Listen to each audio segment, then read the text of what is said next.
Galera, muito boa noite. Professor Júlio, professor de Química do Flame em Floripa. Vim aqui para ajudá-los a vocês conseguir essa grande aprovação aí para o vestibular que vocês tanto almejam e vocês tanto desejam. Beleza, galerinha? Vocês conseguem me escutar bem novamente, só para eu entender aqui?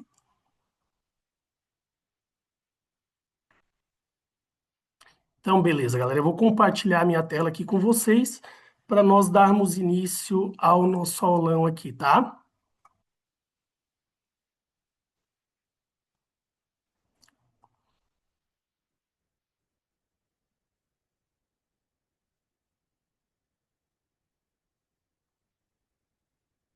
Pessoal, confirma para mim se está certinho, se está aparecendo a tela aí para vocês, já que é a primeira vez minha utilizando esse aplicativo, então eu não tenho experiência. Então, fiz um teste aí, hoje mais cedo, e quero só saber se está certinho. Beleza? Então, vamos lá, galera. Mais uma vez, professor Rink, o professor de Química, junto com o professor Camins, que seremos responsáveis aí para ajudá-los, para que vocês conquistem, né, essa grande e sonhada aprovação. Na semana passada, vocês tiveram aula com o professor Kaminski e vocês trabalharam com a parte de cálculos químicos, tá? Que vai ser bastante importante para a gente na aula de hoje. E hoje nós vamos dar uma ênfase na parte de soluções, tá? Soluções vai ser o nosso objeto principal da aula.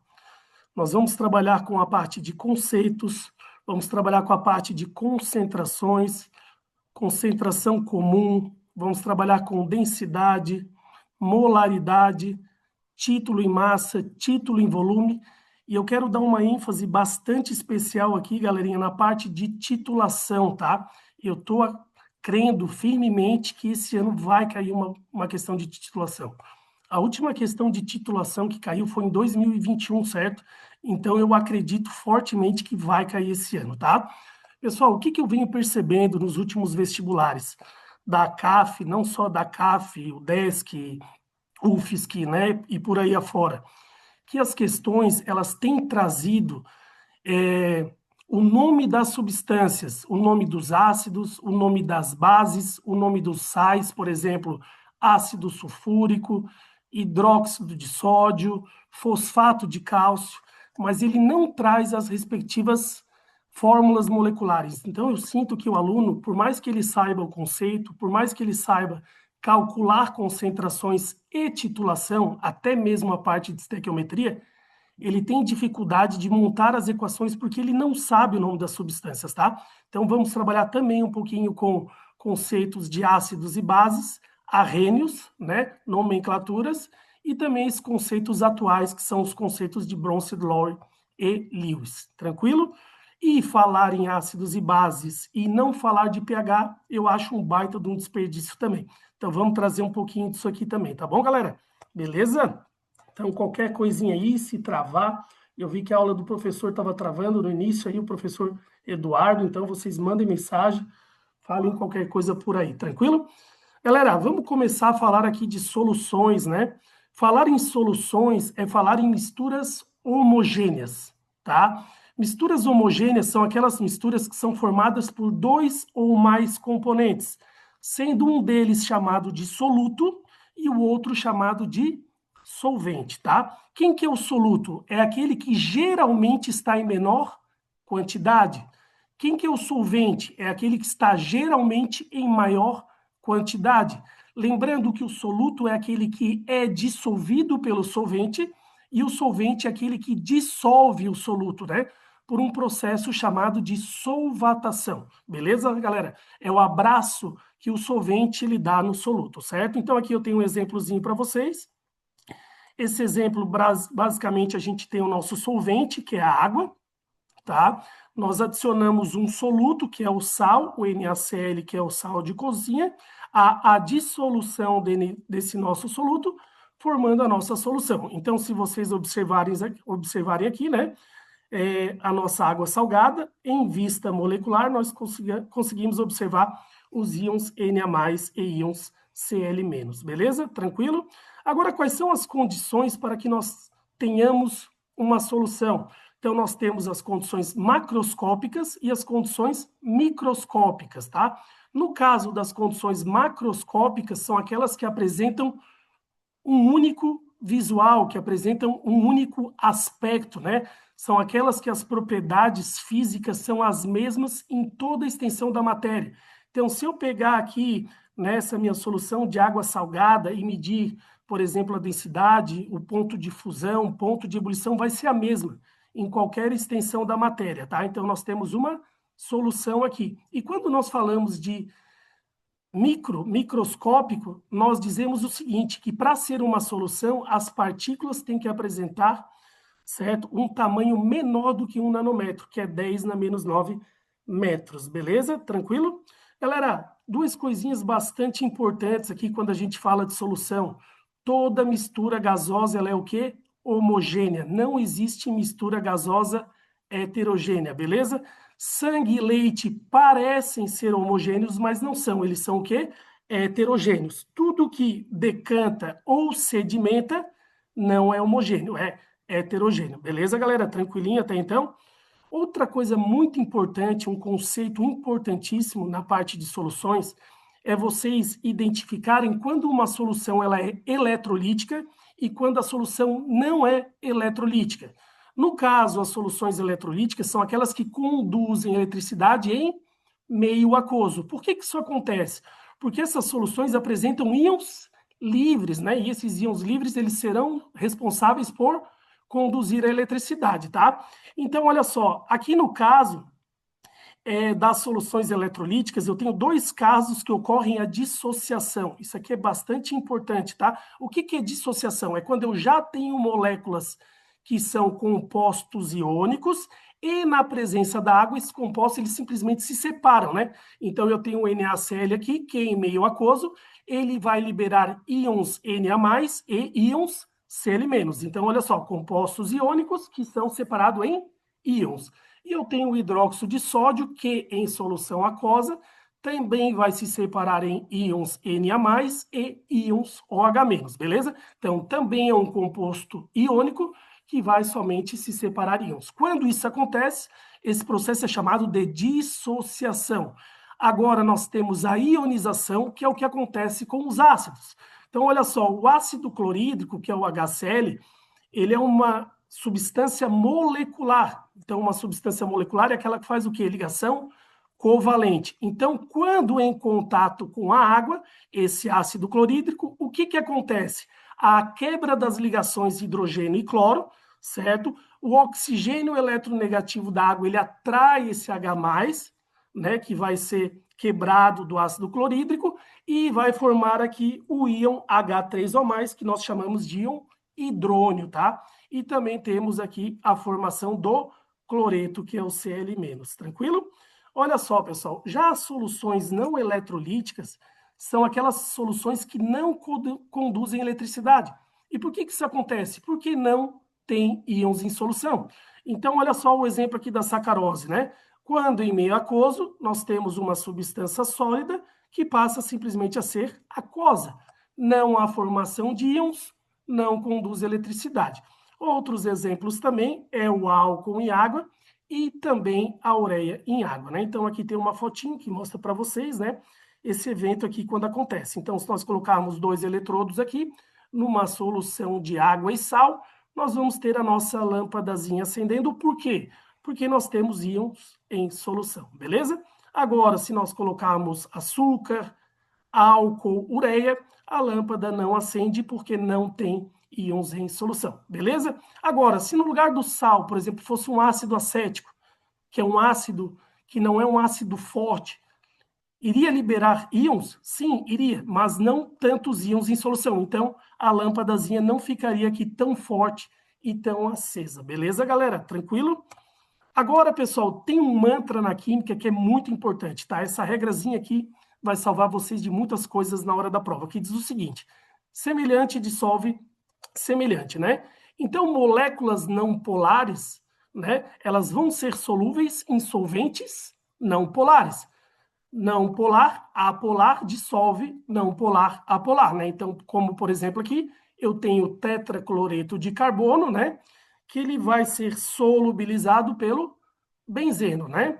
E as moléculas polares, elas são solubilizadas por solventes polares. Então, aqui eu tenho o etanol sendo solubilizado em água. E compostos iônicos também são solubilizados por solventes polares, como exemplo aqui o NaCl, em água ou amônia líquida, beleza? Galera, falar em polaridade, nós somos obrigados a lembrar do seguinte, que a polaridade de uma molécula depende do quê? Depende da geometria da molécula e da eletronegatividade entre as ligações. Então, vamos puxar aqui um pouquinho essa parte da geometria molecular e polaridade para vocês entenderem, e se cair na hora da prova, que eu tenho certeza que vai cair, vocês não vão errar, beleza? Então, olha só, preste atenção aqui, pessoal. Quando eu tenho moléculas diatômicas, certo? Que apresentam dois átomos, desculpa, elas sempre vão ser o quê? Linear, tá? Sempre vão ser linear. Então, moléculas diatômicas sempre vão ser linear. Agora, quando os átomos são iguais, eu não tenho diferença de eletronegatividade. Então, essa nossa molécula vai ser o quê? Apolar, beleza? Agora, quando a molécula é diatômica, certo? E nós temos átomos diferentes, eu tenho uma diferença de eletronegatividade. Então, eu tenho um vetorzinho aqui puxando do hidrogênio, que é menos eletronegativo, para o cloro, que é mais eletronegativo. Nesse caso, eu vou ter um momento dipolar diferente de zero, eu tenho uma molécula o quê? Polar, beleza? Moléculas triatômicas que apresentam três átomos, elas podem ser angular ou linear. O que vai depender, pessoal? Se esse elemento, que é o átomo central, certo? Ele apresenta ou não pares de elétrons livres. Se apresentar par de elétron livre, nós temos o quê? Uma molécula com geometria angular. Se não apresentar par de elétrons livres, nós vamos apresentar uma molécula com geometria linear, beleza? Galera, quando for angular, nós temos uma molécula o quê? Polar. Por quê? Porque aqui nós aplicarmos os vetores, nós vamos ver que temos um vetor resultante aqui pro lado do oxigênio, então nós temos um momento dipolar diferente de zero, a molécula é o quê? Polar. E quando a molécula for linear e nós tivermos átomos iguais ligados ao átomo central, nós vamos ter uma molécula apolar. Beleza, galera? Quando nós temos moléculas tetraatômicas com 4 átomos, elas podem ser piramidal ou trigonal plana. Tudo vai depender também do seguinte, se apresenta ou não pares de elétrons livres no átomo central. Se apresentar par de elétron livre no átomo central, nós vamos ter uma molécula com geometria piramidal. Se não apresentar par de elétron livre no átomo central, nós vamos ter uma geometria trigonal plana, beleza? Galera, piramidal. Se vocês aplicarem os vetorzinhos aqui em direção ao nitrogênio, vão perceber que nós temos um momento dipolar diferente de zero. Então, essa molécula vai ser o quê? Polar. E se for trigonal plana, vocês aplicarem os vetores, vão ver que é igual a zero. Então, a molécula é apolar. Lembrando que quando os átomos ligados ao átomo central são o quê? Iguais. E quando nós temos moléculas pentaatômicas com 5 átomos, né, elas sempre vão ser tetraédricas. Lembre-se que se os ligantes ligados ao átomo central forem iguais, molécula apolar. E se os ligantes, pelo menos um for diferente, a molécula vai ser o quê? Polar. Galerinha, por via de regra, para ajudar vocês na hora da prova, pensa da seguinte maneira que vai funcionar perfeitamente, tá? Moléculas que têm geometria angular e piramidal sempre vão ser o quê? Polares. As demais moléculas, vocês têm que observar o seguinte, seus átomos são iguais, né? No caso, elas vão ser apolares. Se os átomos são diferentes, elas vão ser o quê? Polares, beleza? E nas moléculas maiores, você observa se o átomo central está ligado a ligantes iguais ou diferentes. Se for igual, a molécula é apolar. Se for diferente, molécula polar. Beleza, galerinha? Tranquilo? Então vamos aqui para um exercíciozinho da CAF de 2025-2, que diz o seguinte: um grupo de pesquisa do Instituto de Astronomia de Cambridge, estudando atmosfera do planeta K2-18b, com o telescópio James Webb, encontrou evidências da presença de duas substâncias químicas que dariam indícios de vida. As substâncias em questão são o dimetilsulfeto, DMS, e o dimetildisulfeto, que é o DMDS. Ambos se apresentam como líquidos inflamáveis e com odores desagradáveis, devido à presença de enxofre em suas estruturas. Essas moléculas seriam evidências de vida, pois, na Terra, elas são produzidas apenas por organismos vivos, principalmente por vida microbiana, como fitoplânctons. As estruturas químicas do DMS e DMDS estão apresentadas respectivamente abaixo. Então, olha só, pessoal, a primeira estrutura que nós temos aqui é a estrutura do DMS e a segunda estrutura que nós temos aqui é a estrutura do DMDS. A partir disso, galera, o que a gente vai fazer? Vamos aqui observar, né, o que o exercício está nos pedindo, né? Sobre estas substâncias químicas e as suas características, assinale a alternativa correta. Então, diz o seguinte, o DMS, que é o primeiro aqui, possui geometria angular, semelhante à da água, pois o enxofre, assim como o oxigênio, possui um par de elétrons não ligantes. Então, olha só, pessoal, de fato, né, nós temos aqui o DMS tendo uma geometria angular, né? Por quê? Porque aqui nós temos, né, os pares de elétrons livres, né? Agora, a diferença aqui, né, o que está errado nessa questão é que diz o seguinte, que o DMS apresenta um único par de elétrons não ligantes. E se vocês observarem aqui na esquerda, eu coloquei a mesma molécula apresentando dois pares de elétrons, o quê? Livres, né? Então, apesar de ela ter geometria angular como a água, ela não tem apenas um único par de elétron não ligante. Ela tem quantos? Dois. Beleza, galera? Tranquilo?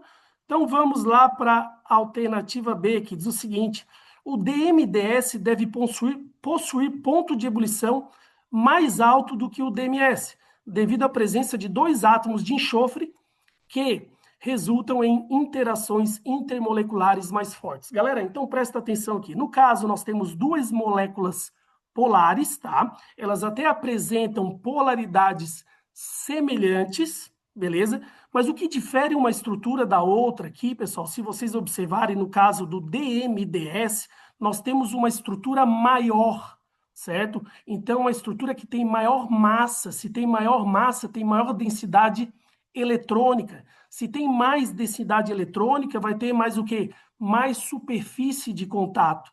Tendo mais superfície de contato, você precisa de mais energia para separar uma molécula da outra. Então, isso, de fato, vai acarretar no quê? Numa maior interação intermolecular. Beleza, galera? Por isso que a alternativa B, ela é o quê? Correta, né? E se você observar aqui, pessoal, as duas estruturas do lado esquerdo, você vai observar que o ponto de ebulição é 37 graus para o DMS e o ponto de ebulição é 110 graus para o DMDS. Lembrando que a questão não deu esse ponto de ebulição, eu trouxe aqui para vocês poderem entender, tá? Vamos olhar as outras alternativas também, apesar de essa já estar correta, para que a gente possa entender o que mais está aparecendo aqui para a gente. Então, fala o seguinte, o DMDS e o DMS são moléculas capazes de reagir como poderosos ácidos de Lewis. Lá na frente, pessoal, nós vamos falar sobre ácidos e bases de Lewis. Ácidos são aquelas substâncias que recebem pares de elétrons e bases são substâncias que doam pares de elétrons. Se vocês observarem aqui o enxofre, ele tem par de elétron o quê? Sobrando, então ele tem tendência a doar e não a receber. Então essas substâncias são consideradas bases de Lewis, não ácidos de Lewis. Tranquilo? Então, vamos lá. D. O DMS é uma molécula apolar, nós já vimos que ela é polar, né? E apresenta carbonos de hibridização do tipo sp3, né? Como vocês já sabem, carbono sp3 é aquele que faz 4 ligações do tipo simples, né? Tranquilo, galera? Beleza? Então, vamos lá. Vamos para o próximo assunto aqui. Galera, talvez a parte mais importante aqui de soluções é vocês aprenderem a trabalhar com os cálculos de soluções, tá? Entender a diferença entre concentração comum e densidade. Se vocês observarem aqui, a fórmula é praticamente a mesma, né? Concentração comum é igual a massa dividido pelo volume. E na densidade, eu também tenho a massa dividido pelo volume. Qual que é a diferença dos dois aqui, pessoal? Enquanto na concentração comum a massa é do soluto, na densidade a massa é da solução. Lembre-se, sempre quando nós falamos em concentração, nós falamos em quê, pessoal? Em quantidade de soluto. Nós queremos saber se está mais concentrado, menos concentrado, mais forte, mais diluído. Beleza, galera? E quando nós nos referimos à densidade, lembra daquela historinha, quem pesa mais, 1 quilo de chumbo ou 1 quilo de pena? Nós sempre estamos nos referindo ao quê? A quão pesa, né, esse meu soluto num determinado volume. Então, é isso que importa quando a gente fala de densidade. Tranquilo? Pessoal, talvez o mais importante aqui, quando nós trabalhamos com o cálculo de soluções, é a parte de molaridade, né? Que é o que aparece mais nos nossos cálculos no dia a dia. Então, molaridade é uma relação entre o número de mols do soluto pelo volume do que? Da solução, beleza? Lembrando que esse volume ele é em litros, tá? E o número de mols é do soluto, tá? Então, nós vamos ter como unidade aqui mol por litro, tranquilo? Beleza, galera? E o número de mols? O que seria o número de mols? É a massa dividido pela massa molar. Lembrando que a massa molar é aquela que a gente encontra na tabela periódica, né? Galerinha, lembrando que o número de mols sempre vai aparecer em mols para vocês, tá? E lembrando que o mol é 6,02 vezes 10 na 23, qualquer coisa, né? Mas na química nós utilizamos principalmente para átomos, moléculas e íon, também conhecido como número de Avogadro. Pessoal, vamos falar também agora da parte do título, né? Sempre quando eu falo em título, eu quero evidenciar uma das substâncias presentes na solução. Então, olha só, quando eu falo em título em volume, aqui como, por exemplo, eu uso álcool 52 INPM, né, que é o Instituto Nacional de Pesos e Medidas, álcool 70, álcool 92, 96, o que eu estou fazendo aqui, pessoal? Eu estou evidenciando a quantidade do álcool em solução, beleza? Como é que eu calculo o título? É o volume do soluto pelo volume da solução. Então, quando eu digo que eu tenho álcool 52, significa dizer que eu tenho 52 ml para 100 ml de solução. Basicamente é isso, tá? Quando eu falo que eu tenho álcool 70, eu tenho 70 ml de álcool para 100 ml de solução. E assim por diante. É importante vocês conhecerem, né? Para que é utilizado cada tipo de álcool. O álcool 52, ele é utilizado para limpeza doméstica, tá? O álcool 70, ele é mais utilizado para desinfecção. E o álcool 92, 96, muito utilizado na indústria, combustível e produtos químicos.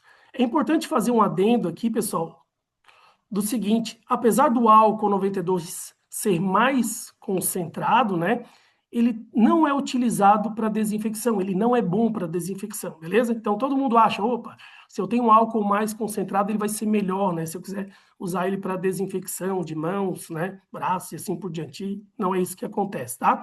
E o título em massa, agora eu faço uma relação em massa, né? Diferentemente do volume, que era em volume. Então aqui eu faço a massa do soluto pela massa da solução, beleza? Um exemplo bastante utilizado em provas, nós vamos até ver daqui a pouco aqui, pessoal, que é o exemplo do soro fisiológico, né? Então, a concentração do soro fisiológico é 0,9% de NaCl. Então, observem mais uma vez aqui, pessoal, que ele está evidenciando o cloreto de sódio em solução, né? E aqui estava evidenciando quem? O álcool em solução, né? Galera, por que o soro ele é 0,9% e não 1,5% ou 0,5%, por exemplo? É importante vocês entenderem, pessoal, que o soro ele tem que imitar os líquidos do nosso corpo, né? Então, se esse soro ele for mais concentrado, ele for hipertônico, o que significa, pessoal? Lembra da osmose? Quando a gente tem o solvente passando lá do meio menos concentrado para o meio mais concentrado, então imagine que você tenha um soro mais concentrado, o que vai acontecer? A água vai sair das células e vai lá para o soro. O que vai acontecer com as células? Elas vão murchar, e isso pode trazer um grande problema para vocês. O mesmo pode acontecer se for ao contrário, né? se o soro ele for menos concentrado do que 0,9%. Se nós tivermos um soro hipotônico. No caso, o que que acontece? A água, ela vai fazer o quê? Ela vai sair do soro e vai para as células, fazendo com que as células inchem e elas possam vir até estourar. Beleza, galera? Então, olha só, temos um exercíciozinho aqui que nós vamos utilizar para trabalhar agora, que fala exatamente disso, que é um exercício da CAF de 2025-2.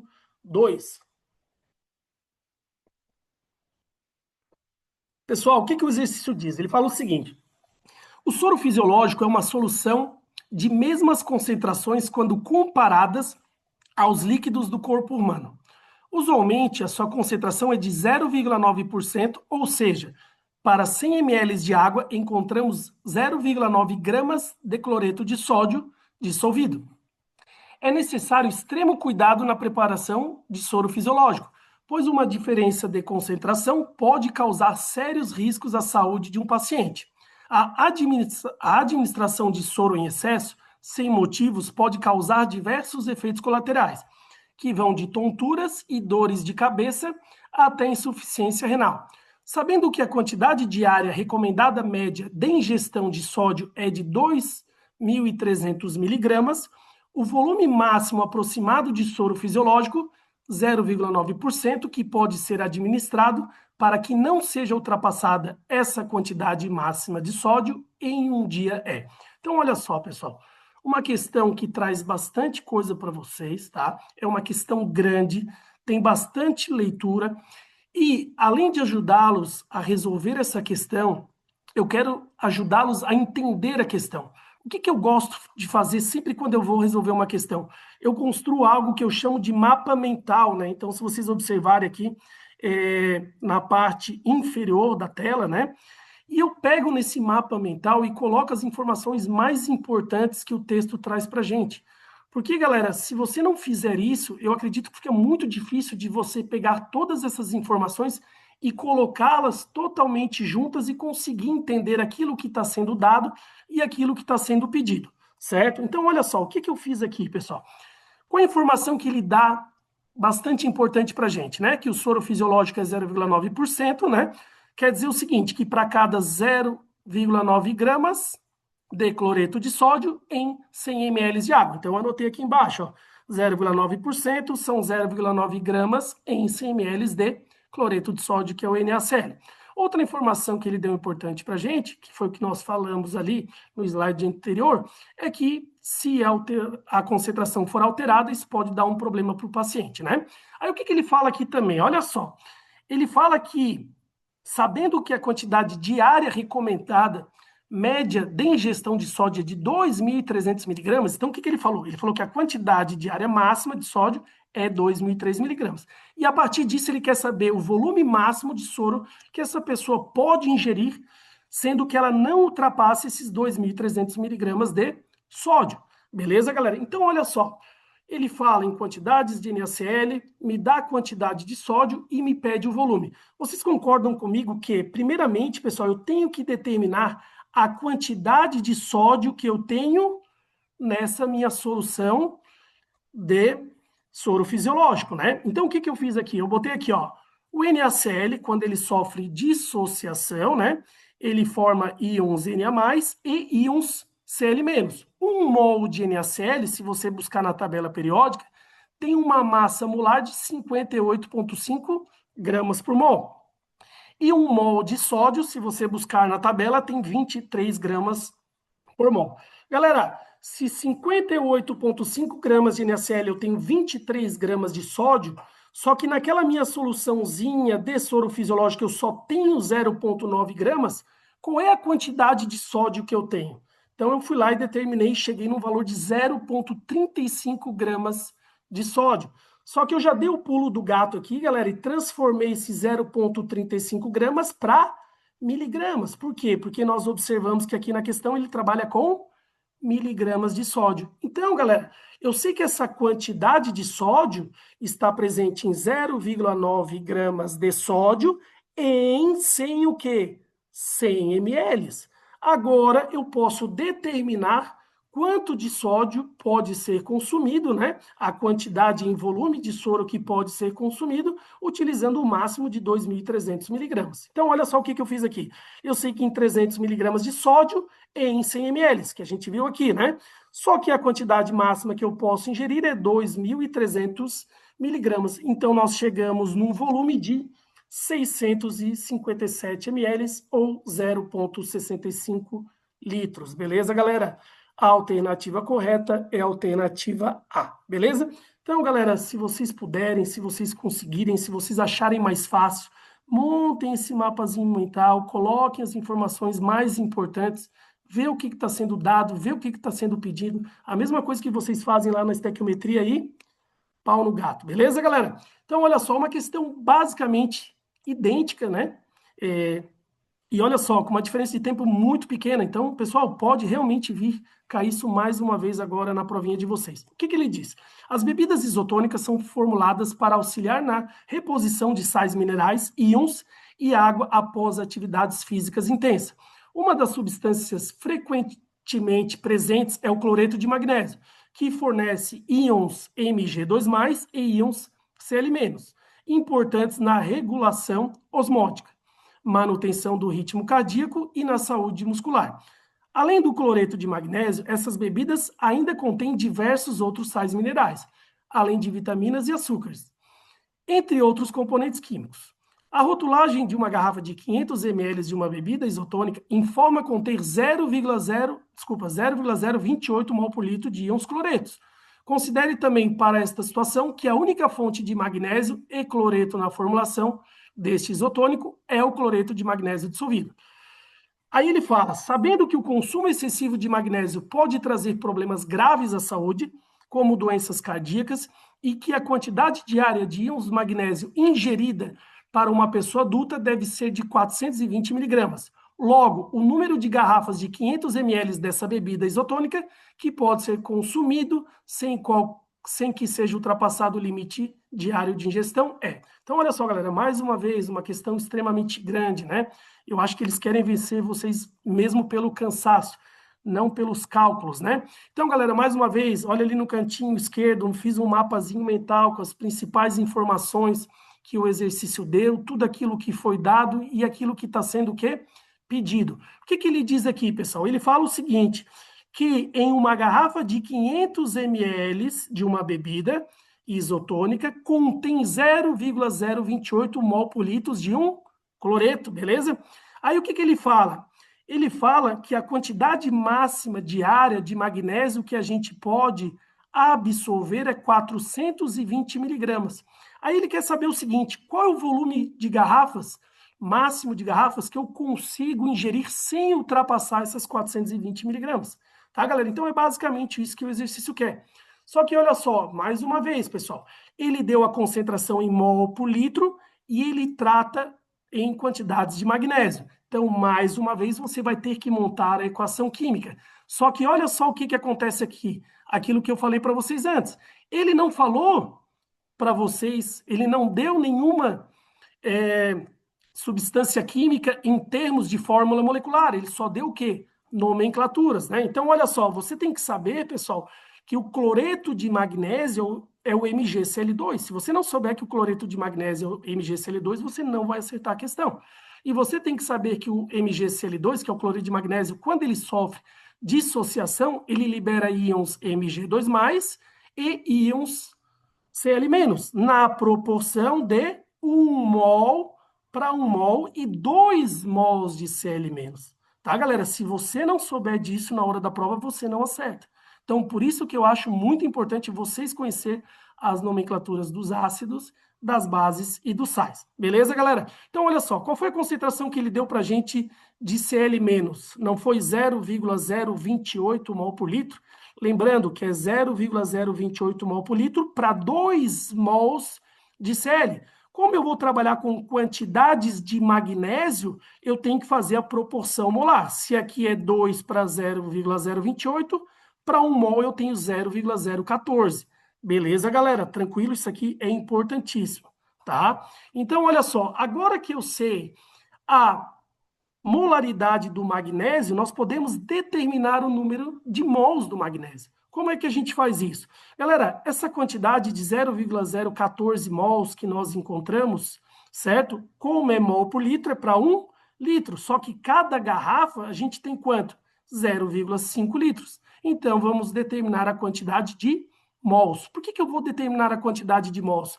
Porque determinando a quantidade de mols, eu consigo determinar a quantidade de massa de magnésio. Aí eu consigo descobrir quanto de garrafa a gente consegue tomar. Beleza, galera? Então, olha só. Se eu olhar na tabela periódica, né, ou se o exercício der, 1 mol de magnésio são 24,3 gramas. Só que eu não tenho 1 mol de magnésio, eu tenho 0,007 mol de magnésio.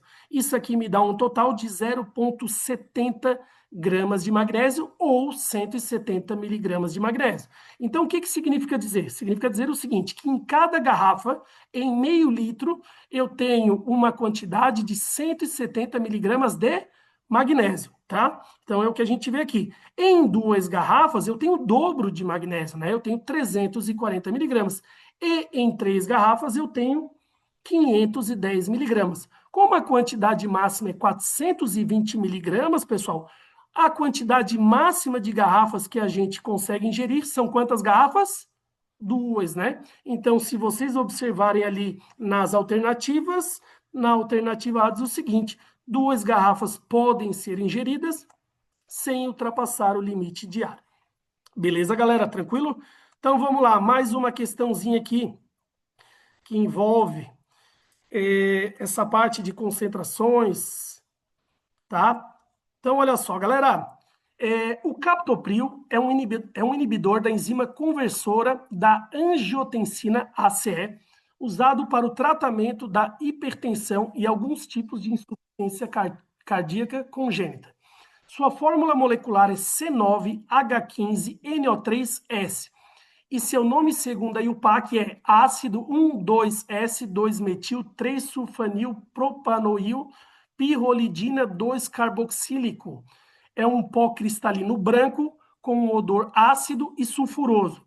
Tem uma massa molar de 217 gramas por mol e um ponto de fusão de 104 a 108 graus Celsius. Em termos farmacológicos e bioquímicos, cerca de 62% do captopril administrado por via oral é absorvido. A dose inicial de captopril é 50 miligramas por dia. Se não houver uma redução satisfatória da pressão sanguínea, após 2 semanas de uso, a dose é aumentada para 100 miligramas por dia. Então, olha só, mais um texto longo, muitas informações, e vamos ver o que ele diz mais aqui. Ó. Um determinado paciente não teve resposta satisfatória.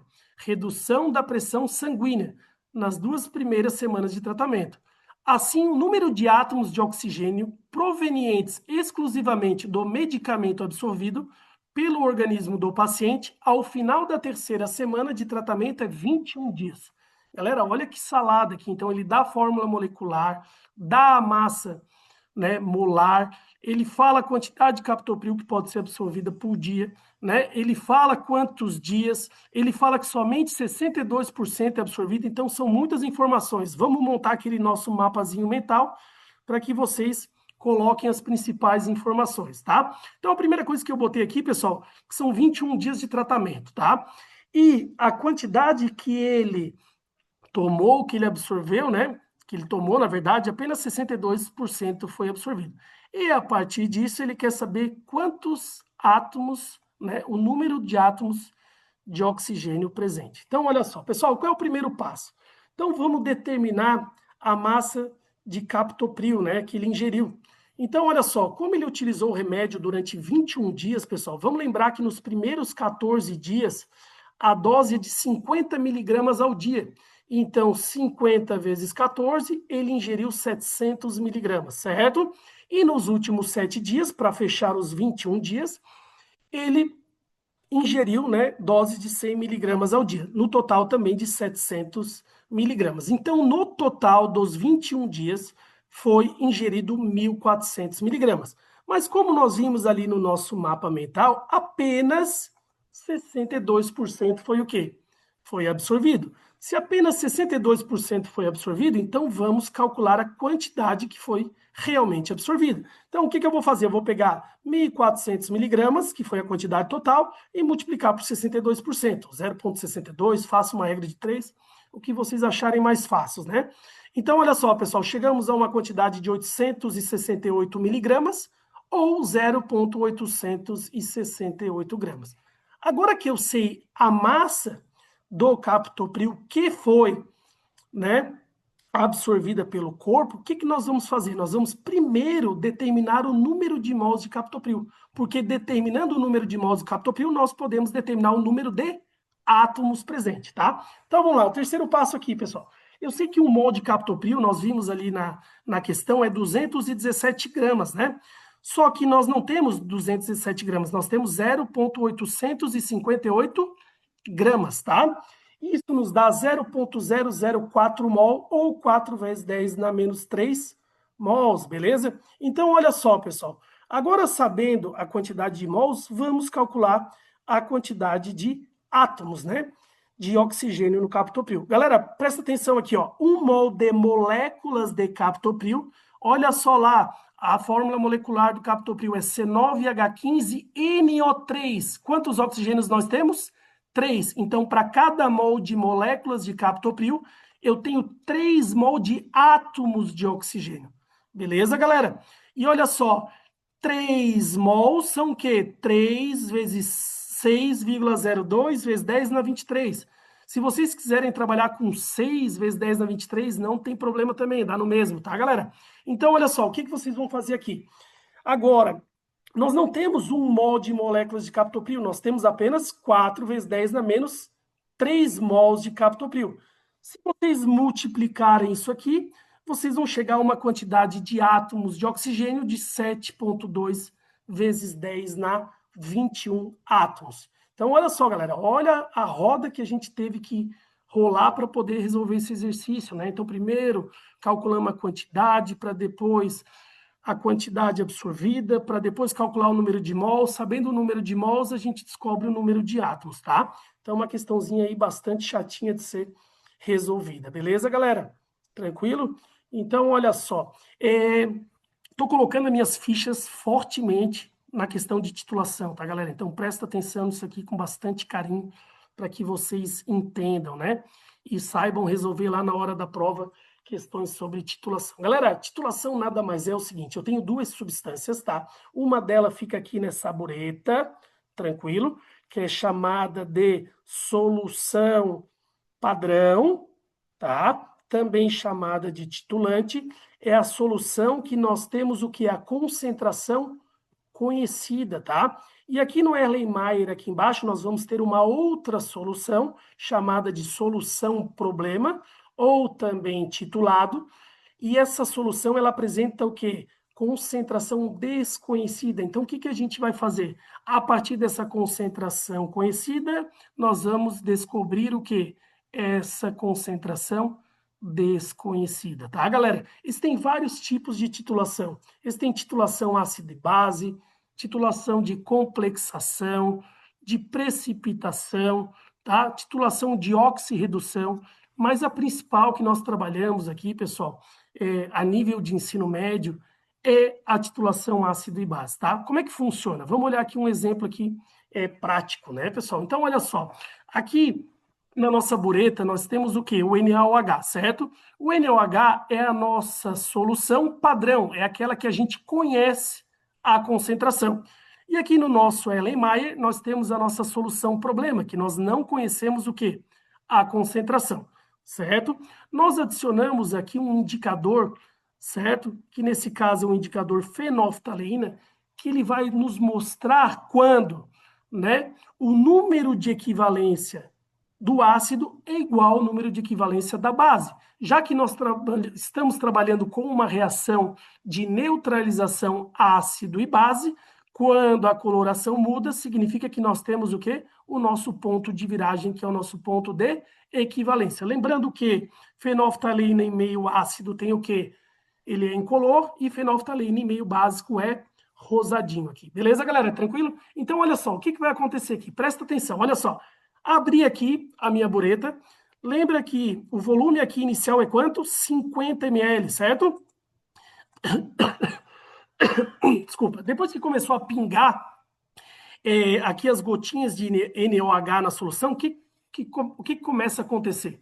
Os íons H+, que estão presentes ali no Erlenmeyer, começam a neutralizar os íons do quê? OH- que estão vindo ali da base, né? Quando a quantidade desses íons se tornam iguais, né, nós temos esse ponto de equivalência, né, a gente tem a mudança da coloração da solução aqui. Então, pessoal, quando a gente chega nesse ponto, significa dizer o quê? Que o número de mols do ácido é igual ao número de mols da base, né? Então, conhecendo o número de mols da base, a gente determina o número de mols do ácido. Como é que a gente determina o número de mols da base, tá? Primeiramente, galera, o que a gente vai fazer? Vamos montar aqui a nossa estrutura. HCl reagindo com NaOH, formando cloreto de sódio mais água.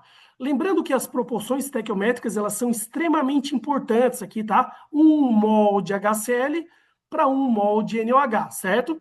Então, pessoal, como eu sei a quantidade de NaOH que foi consumido até esse ponto de viragem, aqui se eu tinha 50 e agora eu tenho 40, significa que foi consumido quantos ml?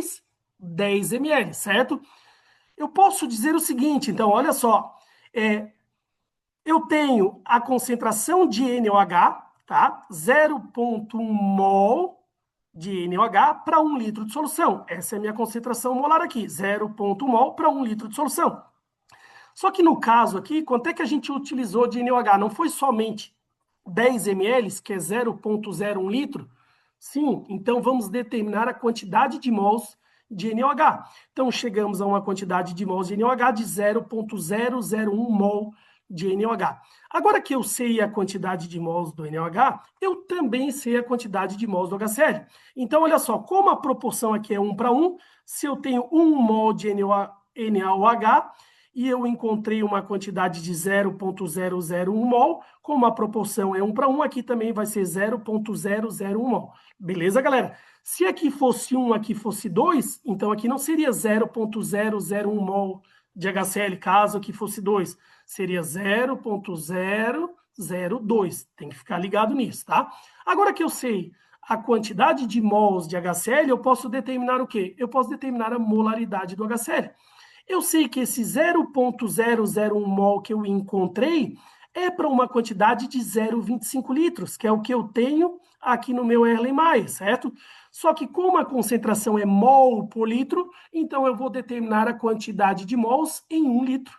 Beleza, galera? Então eu chego numa quantidade de 0,04 mol por litro de HCl. Então, olha só, determinamos a concentração molar aqui do nosso ácido, que era a nossa substância desconhecida, a partir do que? Da nossa base, que tinha concentração conhecida. Beleza, galera?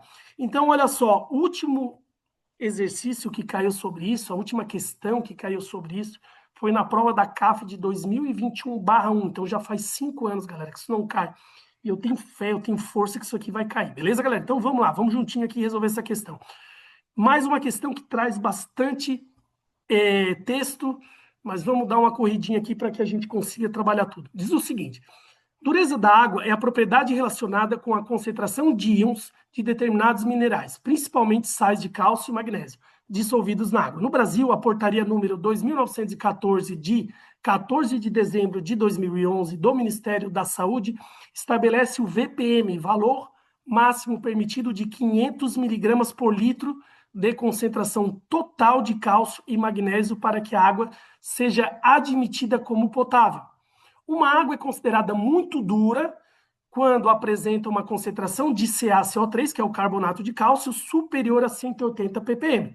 Dura entre 120 e 180, moderadamente dura entre 60 e 120 e macia quando é menor de 60. Eu já coloquei isso aqui frisadinho, galera, porque isso aqui vai ser bastante importante para nós respondermos a questão lá na frente, tá? A Organização Mundial da Saúde, para abrandar, eliminar ou diminuir uma água considerada dura, um dos métodos utilizados é desmineralização, onde são removidos os sais da água mediante a troca iônica. O processo utiliza resinas sintéticas permutadora de íons, onde os íons catiônicos da água são substituídos por íons sódio ou hidrogênio, formando sais solúveis ou ácidos como produtos do processo. Na determinação da dureza de uma água, foram consumidos 10,2 ml de EDTA, 0,01 mol por litro em 100 ml de uma amostra, tá? Lembrando que essa amostra, ela tem praticamente cálcio e magnésio, né? Aí o que o exercício fala? Considerando a escala apresentada no texto dureza da água, esta água pode ser considerada em termos de ppm de CaCO3 como... Olha só essa dica importantíssima que ele deu para vocês. A titulação do cálcio 2+, por EDTA possui estequiometria 1:1. Galera, nesse caso, como nós estamos trabalhando com complexométrica, né? Titulação complexométrica, ela é um pouco diferente da titulação ácido e base. Então, vai ser muito mais difícil ali para você montar a estrutura, balancear, entender ali as proporções molares. Então, o exercício te dá uma informação dessa, galera, vocês não têm noção como isso ajuda, tá? Você nem vai precisar montar a equação para poder fazer esse exercício. Mas aqui no cantinho direito, eu botei praticamente o que acontece, né? Então, eu tenho o cálcio, quando ele reage com um EDTA, então forma-se um complexo aqui, né, de cálcio EDTA. A mesma coisa acontece com o magnésio, né? Então, eu coloquei aqui o desenhozinho para vocês, né? Nós temos o titulado, temos o titulante. O titulante é aquela que tem a concentração conhecida, que é o EDTA, que é uma concentração de 0,010 mol por litro, né? E nós sabemos que o volume gasto na nossa titulação foi 10,2 ml. E no titulado, nós temos aqui uma amostra que contém cálcio e magnésio, certo? E nós temos um volume aqui no nosso Erlenmeyer de 100 ml. Beleza, galera? Agora que nós sabemos a concentração do titulante e o volume gasto na titulação, o que nós vamos fazer? Nós vamos determinar o número de mols do EDTA, certo? Então, aqui lembrando que a proporção é 1:1 de carbonato de cálcio para EDTA, né? Então, vamos calcular o número de mols do EDTA. Eu sei que a concentração não é 0,01 mol por litro, então aqui, ó, 0,01 mol para cada litro. Só que vocês concordam que eu não tenho 1 litro aqui, pessoal. Qual foi a quantidade que foi utilizada na titulação? 10,2 ml, que são 0,0102 litros. Então, pessoal, nós chegamos numa concentração aqui, numa quantidade de mols de 1,02 vezes 10 na menos 4 mols. Então, pessoal, olha só. Como nós determinamos o número de mols do EDTA, 1,02 vezes 10 a menos 4, como a proporção é 1:1, eu também sei o número de mols do carbonato de cálcio, que é 1,02 vezes 10 a menos 4 também. Agora que eu sei o número de mols do carbonato de cálcio, vamos determinar o quê? Vamos determinar a concentração molar, né, a molaridade do carbonato de cálcio. Então, olha só, eu sei que 1,02 vezes 10 na menos 4 mol, certo? Para 0,1 litro. Por que 0,1 litro? Porque aqui foi titulado quantos ml? 100, né? Só que a minha concentração é por litro, mol por litro. Então, quantos mols eu vou ter em 1 litro? Então, nós chegamos numa quantidade de 1,02 vezes 10 na menos 3 mol por litro. Agora que nós sabemos a concentração, vamos determinar a massa do carbonato de cálcio. Então, olha aqui, galerinha, presta atenção aqui, ó. Em 1 mol de carbonato de cálcio, você encontra 100 gramas por mol, certo? Só que eu não tenho 1 mol, eu tenho 1,02 vezes 10 na menos 3 mols. Isso aqui me dá uma quantidade de 0,102 gramas. Onde é que está o pulo do gato aqui, pessoal? Determinei a quantidade. Só que vocês lembram ali no título, ele fala em quê? Ele fala em miligramas, né? Fala em parte por milhão, desculpa, vamos botar aqui, ó, ppm, né? Então, o que eu tenho que fazer? Eu tenho que transformar isso aqui para ppm para poder resolver e terminar de resolver a nossa questão, tá? Galera, vamos lembrar o seguinte, o que é 1 ppm? É 1 parte por milhão, seria 1 miligrama por litro, certo? Então, 1 ppm é igual a 1 miligrama por litro. Como eu tenho 102 miligramas, para 1 litro de carbonato de cálcio, significa que eu tenho o quê? 102 miligramas por litro, né? Então, eu tenho o equivalente a 102 ppm. Se nós voltarmos aqui, certo? 102 ppm está entre 60 e 120 ppm. Então, no caso, né, nós temos a nossa água sendo considerada o quê? A nossa amostra moderadamente dura. Beleza, galera? Tranquilo? Beleza? Ficou claro para vocês aqui? Então, vamos dar continuidade aqui para vocês no próximo assunto. Galera, vamos falar um pouquinho aqui de ácidos e bases, certo? O que é um ácido para Arrhenius? É toda substância que, em meio aquoso, né, se ioniza, liberando como cátion o íon H+, né, que é o íon que nós chamamos de íon hidrônio, né? Então, HCl libera H+, mais Cl-. Ácido sulfúrico libera o quê? Tem 2 hidrogênios ionizáveis, libera 2H+, mais SO4, 2-. Lembrando que, para ser ácido para Arrhenius, tem que ser em meio aquoso. Já no caso da teoria de Bronsted-Lawrence, ele fala o seguinte, que para ser um ácido tem que ser uma substância doadora de prótons. E eu pergunto para vocês, o H+ não é nada mais, nada menos que um próton? O que é o hidrogênio? É um próton e um elétron. Se ele perde um elétron, ele passa a ser o quê? Um próton. Mas a grande diferença aqui para Bronsted-Lawrence é que não é necessário que seja o quê? Em meio aquoso. Beleza? Enquanto para Arrhenius tem que ser em meio aquoso, para Bronsted-Lawrence não é necessário ser em meio aquoso, tá? Galera, então aqui, ó, íon hidrogênio, que é igual a íon H+, como nós falamos, é igual a um próton, né?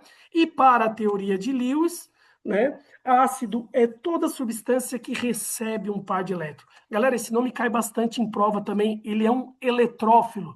Já diz o nome, filo amante. Amante de quê? De elétrons. Então, nós temos ali substâncias que apresentam carga positiva, elas estão positivas ou têm orbitais vazios, então elas querem elétrons, então elas são amantes de elétrons, elas são chamadas de quê? Eletrófilos, beleza? Então, olha aqui, eu tenho A e tenho B, no caso, o A aqui tem um orbitalzinho vazio, ele vai receber esse par de elétrons, então ele vai ser quem? Ele vai ser o ácido, beleza? Galerinha, olha só, é importante que vocês saibam o seguinte, né? O H+, quando ele está em solução, na verdade ele acaba reagindo com a água, formando o H3O+, que é o íon hidrônio ou hidroxônio, né? E para fins didáticos, H3O+, é a mesma coisa que H+. Então, H+, nada mais é do que a forma simplificada do H3O+, beleza? Galera, e base para Arrhenius é toda substância que em meio aquoso libera o íon hidroxila, que é o íon OH-, beleza? Então, aqui eu tenho NOH, libera Na+, mais OH-, hidróxido de potássio, libera K+, mais OH-, beleza? E no caso, para a teoria de Bronsted-Lawrence, base é toda aquela substância que é receptora de prótons, enquanto o ácido é doador, no caso da base é receptor de prótons. E no caso aqui, eu tenho, né, o OH- recebendo o OH+, então, nesse caso, o OH- aqui é uma base. E não precisa estar em meio aquoso. Beleza, galera? Tranquilo? Olha só, e para a teoria de Lewis, base, toda substância é aquela que doa o par de elétrons, né? Então, ela é amante por núcleos, né? Precisa encontrar substâncias que tenham o quê? Orbitais vazios, né? Então, olha só, no caso aqui, o B, como ele doa esse par de elétrons, então ele é considerado a nossa base aqui. Beleza, galera? Então, vamos lá, uma questãozinha aqui que diz o seguinte, a amônia NH3 é uma das mais importantes substâncias químicas do planeta, devido ao elevado número de aplicações, desde a fabricação de fertilizantes e plásticos até a produção de explosivos. A amônia é utilizada em larga escala por várias áreas da química industrial. Sobre esta importante substância são feitas as seguintes afirmações. Analise-as. Então vamos lá, galera. Suas ligações químicas são do tipo covalente simples. Sua geometria é tetraédrica. Então olha só, galera, olha aqui no cantinho direito. A amônia nós temos o nitrogênio ligado a 3 átomos de hidrogênio, né? Então nós temos aqui uma molécula com 4 átomos, tetratômica. Quando é tetratômica, ou ela vai ser o quê? Piramidal, ou ela vai ser o quê? Trigonal plana, né? Depende do quê? Do par de elétrons livres. No caso aqui, como a amônia tem par de elétron livre, ela vai ser o quê?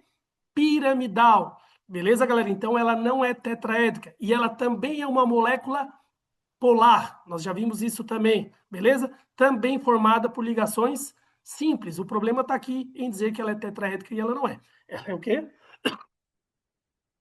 Ela é piramidal, certo? É capaz de interagir por meio de ligação de hidrogênio com outros compostos como água e etanol. Galera, quem são as ligações de hidrogênio mesmo? É quando nós temos o hidrogênio ligado a elementos bastante eletronegativos, como flúor, oxigênio e nitrogênio, né? Conhecido como HFON, certo?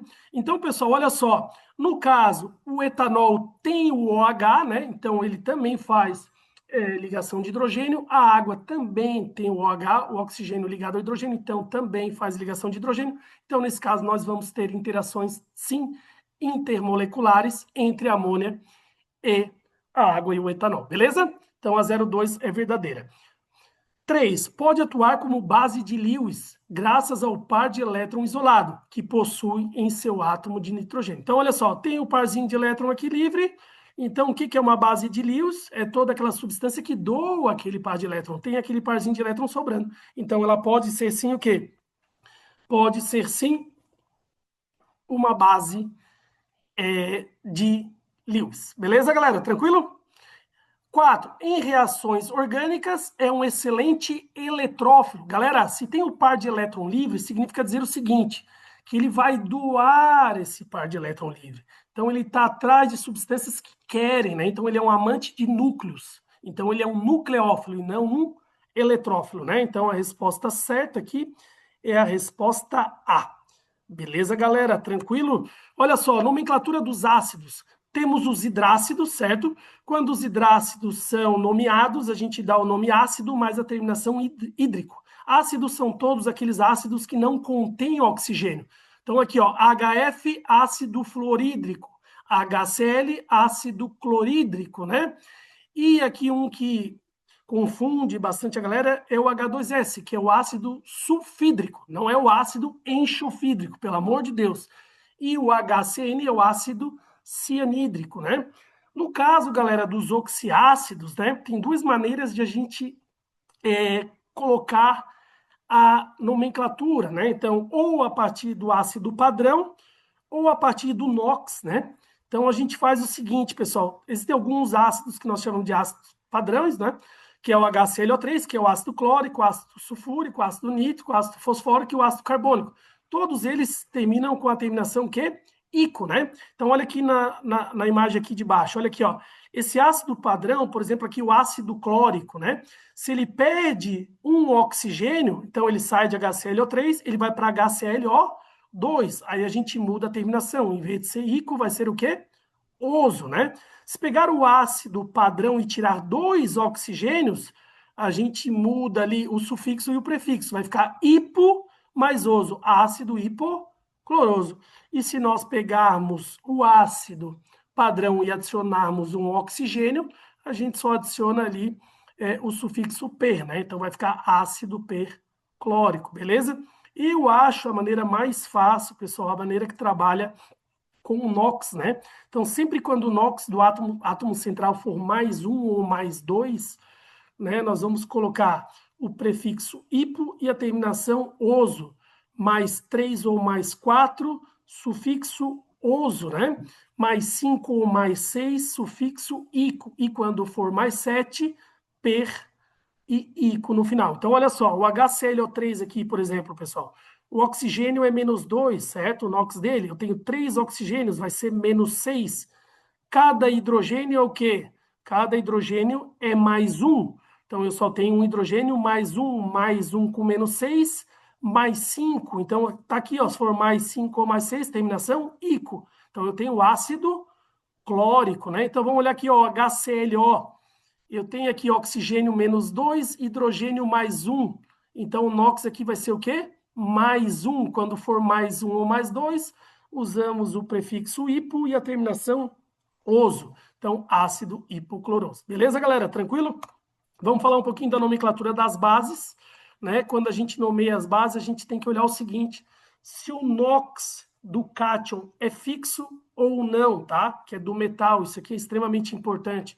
Sempre quando o NOx for fixo, a gente só faz o seguinte, bota hidróxido de e o nome do metal, somente isso. Então, olha aqui, NOH, hidróxido de sódio, KOH, hidróxido de potássio, tá? Aqui, CaOH2, hidróxido de cálcio, tá?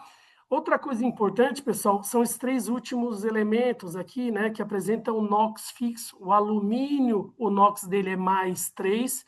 O zinco ali, um elemento de transição, apresenta o que? NOx mais 2. E a prata, a mesma coisa, né? Também de transição apresenta NOx mais 1. Então, esses 3 elementos aqui apresentam NOx fixo, tá? Isso aqui tem que estar na cabecinha de vocês. Agora, pessoal, tem alguns elementos, né, alguns metais que não apresentam NOx fixo. Por exemplo, o ferro. O ferro é encontrado na natureza com o NOx mais 2 ou mais 3. Então, como é que a gente dá um nome? Quando for o ferro mais 2, a gente vai colocar hidróxido de ferro 2 em algarismos romanos. Se for o ferro 3, a gente coloca hidróxido de ferro 3, o 3 em algarismos romanos, beleza? Também tem uma outra nomenclatura que a gente utiliza que é a seguinte: quando o NOx for menor, a gente usa a terminação oso. E quando o NOx for maior, a gente usa a terminação o quê? Ico. Então, olha só, hidróxido ferroso, hidróxido 2, hidróxido ferroso, hidróxido 3, hidróxido férrico, tá? A mesma coisa para o cobre, eu tenho o cobre mais 1 e o cobre mais 2, né? Quando o cobre for mais 1, vai ser o hidróxido cuproso, e quando for o cobre mais 2, hidróxido de cobre 2 ou hidróxido cúprico. Beleza, galerinha? Vamos lá, então. No caso, a nomenclatura dos sais, é importante vocês conhecerem o seguinte, tá? O ácido que formou aquele sal. Porque você conhecendo o ácido que formou aquele sal, você vai saber o nome do ânion, e sabendo o nome do ânion, você sabe o nome do sal. Então, por exemplo, aqui, ó, pessoal, o NaCl, tá? O NaCl, nós sabemos que vem do quê? O NaCl vem, o Na vem do NOH e o Cl vem do HCl, do ácido clorídrico. Então, olha aqui, quando a terminação do ácido é hídrico, como é que vai ser o nome do ânion? Eto. Então, ácido clorídrico, o ânion vai ser o quê? Cloreto. Qual é o elemento que está ligado aqui? Não é o sódio, então vai ser o cloreto de sódio, beleza, galera? Então, olha aqui, ó, CaCO3, né? O CaCO3, que é o carbonato de cálcio, pensa que vocês não sabem o nome dele ainda, né? Vocês têm que saber que vem do hidróxido de cálcio e do ácido carbônico, né? Ácido carbônico, terminação o quê? Cadê aqui, ó? Ico. Quando a terminação do ácido é ico, a terminação do ânion é o quê? Aco. É ato, desculpa, né? Então, como é que fica isso aqui? Vai ficar carbonato de cálcio. Tem até uma frasezinha que pode ajudar vocês na hora da prova, né? Um macetezinho que diz o seguinte, ó. Ele fala o seguinte, ó. Mosquito teimoso, te mato, te pico, te meto no vidrico. Então, se vocês guardarem isso aqui para a prova, vai ajudar bastante. De novo, mosquito teimoso, te mato, te pico, te meto no vidrico. Beleza, galera? Tranquilo? Então, não tem erro. Olha aqui, MgSO4, nós sabemos que vem do hidróxido de magnésio e vem do ácido sulfúrico. Então, olha aqui, ácido sulfúrico, terminação do ácido ico, o ânion vai ser o quê? Sulfato. Então, sulfato de magnésio. Beleza, galera? Então, olha só, quando o NOx for variável, você coloca em algarismo romano ou você pode colocar a terminação também oso ou ico. Tranquilo? Então, vamos dar uma agilizadinha aqui para a gente conseguir terminar o conteúdo. Galera, presta atenção aqui, ó. pH e pOH tem caído em muita prova, tá? Muita prova da CAF, tá? O que é pH? Potencial hidrogeniônico. E o que é o pOH? É o potencial hidroxiliônico. Eles são utilizados para medir a acidez e a basicidade das soluções. Como é que se calcula pH? pH é calculado pelo menos log da concentração de H+, enquanto o pOH é calculado pelo menos log da concentração de OH-. Beleza, galera? Então, olha só, aqui nós temos, né, a variação do pH e do pOH, né? Nós temos uma tabelinha aqui, o pH vai de 0 a 14 e o pOH vai de 14 até 0, tá? Beleza, galera? Então, olha só, lembrando que quando o pH é 0, o pOH é o quê? 14. Quando o pH é 1, o pOH é quanto? 13. Isso significa dizer o seguinte, que pH mais pOH é igual a quanto? 14, beleza, galera? Vamos fazer alguns exemplos aqui, ó. Calcule o pH de uma solução que tem concentração de íons H+, igual a 10 na menos 4 molar. Então, olha só, o que a gente faz? pH é igual a menos log da concentração de H+, né? No caso, a gente sabe que a nossa concentração é 10 na menos 4 molar, então pH é menos log de 10 na menos 4. Galera, apliquem aqui a propriedade logarítmica que vocês sabem, né? Nós vamos chegar a um pH igual a quanto? pH igual a 4, né? Lembrando que log de 10 é 1, menos 4 com menos 4 é 4, 4 vezes 1, 4. Passa o 4zinho aqui para frente, tá? Beleza, galera? Calcule o pOH de uma solução que tem concentração de íons OH- igual a 10 na menos 12. Então, o que eu faço? pOH é igual a menos log da concentração de OH-. pOH é igual a menos log da concentração de OH-, que é 10 na menos 12. Nós chegamos ao cálculo de pOH, que é igual ao quê? A 12. Agora, olha só o que ele fala aqui, pessoal. Calcule o pH de uma solução que tem concentração de íons OH- igual a 10 na menos 8 molar. Então, ele quer que você diga o pH, mas ele dá a concentração de quê? OH-. Então, se ele deu a concentração de OH-, você tem que determinar o pOH, beleza? Então, olha só, pOH é menos log da concentração de OH-, tá? Que é 10 na menos 8, nós chegamos a um pOH igual a 8. Só que ele não quer o pOH, ele quer o quê? Ele quer o pH, tá? Então, o que a gente faz? pH mais pOH é igual a 14. Então, eu tenho que pH mais 8 é igual a 14, eu tenho que o pH é igual a 6. Beleza? Lembrando que a soma tem que ser sempre 14. Tranquilo, galera? Olha essa prova, essa questãozinha aqui da CAF, que caiu em 2022, que diz o seguinte: sob a temperatura de 25 graus Celsius e condições apropriadas, uma determinada célula voltaica, a H+, medida foi de 6,02, desculpa, 6,0 vezes 10 na menos 6 mol por litro. Estamos acostumados a falar 6,02, vai direto, né? E olha só o que ele deu para a gente aqui, o log de 6, né? Então vamos aplicar aqui, né, o logaritmo, né? pH a gente sabe que é menos log de H+, beleza? A concentração de H+ é 6 vezes 10 na menos 6. Galera, aqui a gente tem que aplicar aquela propriedade dos logaritmos, que diz o seguinte: log de A vezes B é a mesma coisa que log de A mais log de B, né? Então, log de 6 vezes 10 na menos 6 é a mesma coisa que log de 6 mais log de 10 na menos 6. O exercício nos deu o log de 6, que é 0,78, e nós sabemos que o log de 10 na menos 6, aplicando ali a propriedade logarítmica, vai dar o quê? Menos 6. Então, faz o cálculozinho aqui, que vocês são fera, vocês vão chegar num pH de 5,22. Questão B. Beleza, galera? Então, vamos lá aqui, ó, a CAF 2024-2. Diferentes enzimas atuam primariamente em diferentes meios, tá? E a alteração de condições como temperatura ou pH podem ativar ou inativar estas enzimas. A pepsina, por exemplo, desculpa, é uma enzima proteolítica capaz de atuar em meio ácido, sendo que seu pH ideal é entre 1,8 e 3,5, tá?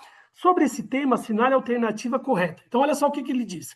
Uma solução de ácido clorídrico, 0,004 mol por litro, é considerada um meio ideal para ativação da pepsina, considerando como único fator de pH. Então, para ser ideal, tem que estar lá entre 1,8 e 3,5. Vamos calcular esse pHzinho para ver se é isso mesmo? Galera, nós sabemos que o HCl, isso aqui é muito importante também, tá? Ele deu a concentração do ácido clorídrico. Mas para determinar a concentração, nós precisamos saber a concentração de H+, tá? Então, olha só, se eu tenho 1 mol de H+ para 1 mol, desculpa, 1 mol de HCl para 1 mol de H+, 0,04 mol por litro também vai ser 0,04 mol por litro. Se aqui fosse 1 para 2, vamos pensar se fosse o ácido sulfúrico. H2SO4 libera 2 mols de H+, aí aqui seria o dobro, tá, galera? Fica ligado nisso aqui, beleza? Então, vamos lá. Vamos aplicar aqui o pH, né? pH é menos log da concentração de H+, pH é menos log de 4 vezes 10 a menos 3. Aqui nós temos um problema, galera. Qual é o problema? A questão não nos deu o log de 4, e você não é obrigado a saber o log de 4. Mas olha só o que a gente pode fazer aqui, pessoal. Nós sabemos que 0,04 mol por litro, né, que é 4 vezes 10 na menos 3, está entre 0,01, que é 1 vezes 10 na menos 3, e 0,01, que é 1 vezes 10 na menos 2. Então, pessoal, como esse 0,04 está entre esses dois números, a gente pode determinar o pH da concentração de 0,001 e a concentração de 0,01. Se nós aplicarmos aqui, a gente chega no pH 3 e pH 2. Então, a gente sabe que a concentração de 0,004 vai dar algum valorzinho ali entre 3 e 2, né? Se está entre 3 e 2 aqui, galera, nós sabemos que, né, é considerado um meio ideal para que a gente possa ativar, né? Beleza? A nossa pepsina. Então, vamos lá. Questão B. Uma solução 0,1 mol por litro de ácido sulfúrico deve ter o mesmo pH de uma solução 0,01 mol por litro de ácido clorídrico. Então, olha só, pessoal, são duas substâncias diferentes, né? O HCl 0,01 mol por litro libera 0,01 mol por litro de H+. Então, se eu aplico o pH aqui, eu chego a um pH 2, beleza? No caso do ácido sulfúrico, como nós falamos anteriormente, o que acontece? 0,01 mol de ácido vai liberar 2H+. Então, a proporção é de 1 para 2. Então, aqui a gente dobra, né? Então, não é 0,01, é 0,02, né? Então, se a gente aplicar aqui o logaritmo, né, calculando o pH, nós chegamos nesse valor de pH. Só que, mais uma vez, pessoal, não foi dado log de 2 para vocês, tá? Mas nesse caso aqui, pessoal, eu sei que quando a concentração é diferente, aqui é 0,01, aqui é 0,02, então o pH não vai ser o mesmo, né? Tá? Porque nós temos concentrações, o quê? Diferentes de H+. Então, nem precisava calcular isso, mas eu peguei o valor ali do log de 2, para caso vocês quisessem fazer o cálculo, e nós chegaríamos no valor de 1,7. Então, um valor bem parecido, né? Então, vamos lá, C. O que diz aqui, pessoal, na C? A pepsina é desativada em uma solução de concentração 7 vezes 10 na menos 3 mol por litro de ácido clorídrico, considerando o pH como único fator. A mesma coisa aqui que nós fizemos lá na questão A, né? Nós sabemos que 0,007 está entre 0,001 e 0,01. Está entre 10 na menos 3 e 10 na menos 2. Então, nós sabemos também que vai estar entre um pH 3, se eu aplicar aqui, né, a propriedade logarítmica para determinar o pH, eu chego em 3 e chego em 2. E eu sei que 3 e 2, né, é um valor intermediário entre 1,8 e 3,5. Beleza, galera? Olha só, D. Caso o meio se encontre com pH igual a 1,5, é necessária a adição de mais ácido, elevando o pH até a faixa ideal de atuação desta enzima. Então, galera, se o pH está 1,5, vocês concordam que se a gente adicionar mais ácido, né, o que vai acontecer? Vai abaixar o pH, né? E se abaixar o pH, não vai estar entre esses valores de 1,8 e 3,5. Então, a gente sabe que a resposta certa é a resposta A. Beleza, galera? Tranquilo? Tá? Deixa eu dar uma olhadinha. Eu acho que a gente chegou no nosso tempo aqui, né, galera? Deixa eu abrir aqui de novo, que eu sou um pouco perdido aqui.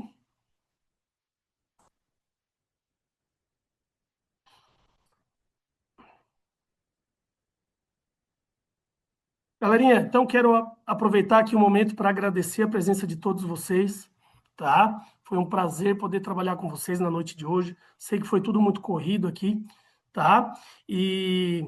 Mas eu tentei o máximo possível trazer o maior número de conteúdos que são muito importantes para vocês na hora da prova. Eu vou passar esses slides para vocês, tá? E vou pedir para que vocês tenham mais exercíciozinhos ali no final, caso vocês queiram fazer. Se vocês tiverem qualquer dúvida, tá? Entre em contato aqui com a gente, que a gente vai fazer o máximo que for possível para ajudar vocês. Desculpa aí um pouco do nervosismo no início, né? Mas é isso aí, galera. Foi um grande prazer e que vocês alcancem o objetivo de vocês e a gente se vê aqui a 2 semanas. Beleza, galerinha? Deus abençoe vocês. Obrigado.